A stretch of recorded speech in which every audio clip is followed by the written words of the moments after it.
వెళ్తారు, అది నేను అర్థం చేసుకుంటాను. కానీ మీకు ఉపాధి అవకాశాలు వచ్చేలా టూరిజంని కొంత డెవలప్ చేస్తాం. అది కూడా మీకు ఇబ్బంది కలగకుండా, అంటే అదేదో మీకు వచ్చి మీ ఇబ్బంది కలగకుండా అలా కాకుండా మీరు ఆమోదించేలాగే, మీరు ఒప్పుకునేలాగే అదొకటి చేసి పెట్టి దానివల్ల మీరు కూడా సర్పంచ్ కాబట్టి మీరు కూడా ఈ గంజాయి వైపు వెళ్ళకుండా చూడండి. అదొకటి నా రిక్వెస్ట్ ఒకటి. ఎందుకంటే అది అన్నిసార్లు పోలీసులతో గొడవ పెట్టుకుంటే అయ్యేది కాదు. మీరు మనసులోంచి రావాలి.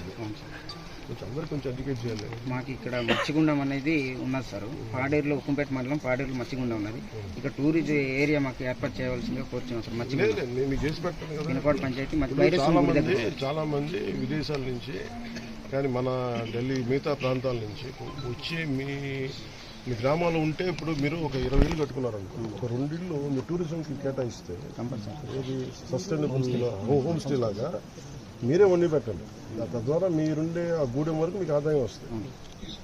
అది వాళ్ళు ఎవరు కూడా మిమ్మల్ని ఇబ్బంది పెట్టకుండా, మీరు వాళ్ళని ఇబ్బంది పెట్టకుండా మనం ఏదో కొన్ని రూల్స్ రాసుకుంటే పాటిస్తే, అందుకని మీకు కూడా ప్రత్యామ్నాయం మీకు ఆదాయం లభించాలి. మీరు అడవులను సంరక్షించాలి. నాకు తెలుస్తుంది ఎందుకు ఈ ప్రాంతాలు ఎందుకు ఇంత ప్రేమ ఉంటుందంటే నాకు, మీరు అడవులను మీరు రక్షించకపోతే ఎవరు రక్షించలేదు.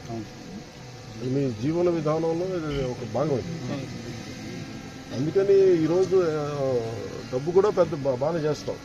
కేంద్రం మన ప్రధానమంత్రి మోదీ గారి అంటే 230 సార్. నెక్స్ట్ ఇయర్ జనవరి 230 crores. జనవరి 20th మీరు చేయబోయేది 230 crores ఫస్ట్ ఫేజ్ చేయాలి. ఇప్పుడు ఎంత చేస్తున్నాం ఈరోజు మనకి 105 crores సార్. ఈరోజు 105 కోట్లు చేస్తాం. దీనికి ఎంత పెడతాము సార్? దీనికి 5.86 crores. మన దగ్గర ఇప్పుడు మీరు చూసారు గత ప్రభుత్వం, వైద్య ప్రభుత్వం వాళ్ళు ఏం చేశారు, వాళ్ళు స్కూల్స్ అమ్మేశారు, మందు బాటిల్ మీద డబ్బులు పెంచేశారు.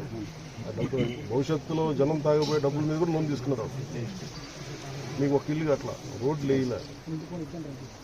ఇదేంటంటే నేను ఓట్ల కోసం అయితే నేను సంపన్ను, నేను మీరు బాగుండాలని మనసులో నుంచి కోరుతున్నాను.